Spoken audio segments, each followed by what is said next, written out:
আজকে আসর নামাজের পর হঠাৎ করে আমার ভাতিজা আরিফ চলে আসে আমার দোকানে। এসে বলে, আঙ্কেল আজকে আমি আপনাকে ইফতার করাবো।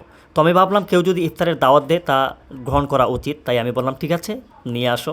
তো সে ইফতারের দোকানে চলে যায়, তারপর ইফতারের যে আইটেম আছে সেগুলা কিনে নিয়ে আসে আমার দোকানে। তারপর আমি চলে যাই ধনিয়া খেতে। তো ধনিয়া ক্ষেত থেকে আমি কিছু ধনিয়া পাতা কালেকশন করি, তারপর আস্তে আস্তে চলে যাই টমেটো খেতে। তো টমেটো খেতে গিয়ে দেখলাম যে সবগুলাই খাঁচা রয়েছে, পাকে নাই। তারপর একটা পাকা পেয়েছি, তো সেটাকে আমি তুলে নিয়ে আসলাম।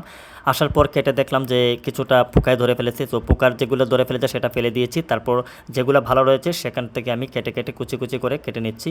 আর তারপর আমি পেঁয়াজ কাটতেছি। তো পেঁয়াজ কাটতে আমার খুবই একটা কষ্ট হয়, কারণ পেঁয়াজ কাটতে গেলেই আমার চোখে দিয়ে পানি চলে আসে, মানে কান্না চলে আসে একে এরকমই। তারপর মরিচ কাটলাম। তো এগুলা কিন্তু সবগুলোই আমি যে জিনিসগুলো এনেছি সেগুলোই কিন্তু এখানে ফলানো হয়, তো এখান থেকে আমরা ক্ষেত থেকে এনেছি। তারপর ছোলা, তারপর পোলাও আমরা এই বোলের মধ্যে দিয়ে দিচ্ছি।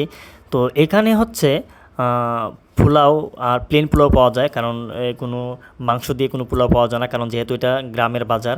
এখানে কিন্তু অনেকগুলো জিনিস আছে যেটা পাওয়া যায় না, তো গ্রামের বাজারে যা যা পাওয়া গেছে সেগুলোই কিন্তু আমরা নিয়ে এসেছি। তো সবগুলাকে ভেঙে একত্রিত করে নিয়েছি আমি। তো এখন আমার ভাতিজা বলছিল যে জিলাপি ভেঙে দেওয়ার জন্য, তো জিলাপি ভেঙে দিতে কিন্তু খেতে আমার ভালো লাগে না, তাই আমি দেই নাই। আর এগুলো মিষ্টি জিলাপি, তারপর নিমকি, এগুলো ভাতিজার বাসা থেকে নিয়ে আসছিল। তারপর আমি সবগুলা বানানোর পর বাতিজাকে বললাম তুমি একটু শরবতটা বানিয়ে নাও। তারপর সে কী যেন শরবত আনছে, শরবতে কোনো কালারই নেই। তারপর আজান হয়ে যায়, তারপর আস্তে করে আমরা এই শরবতটা খেয়ে নেই। তারপর আস্তে আস্তে করে ইফতার শুরু করি। তো খাবারটা কিন্তু খুব টেস্টি হয়েছে, কারণ এরকম আমরা সবসময় আগে খাইতাম, তো এখন নাকি এরকম খাওয়া হয় না। তো মরিচ আমি একটাও খেলাম, তারপর বাতি থেকে আর একটা মরিচ দিলাম। কাঁচা মরিচ দিয়ে খেতে কিন্তু খুব ভালো লাগে। তো ভিউয়ার্স, আজকের ভিডিওটি এই পর্যন্ত। যদি ভিডিও ভালো লাগে অবশ্যই একটি লাইক করুন। ভালো থাকবেন, আসসালামু আলাইকুম।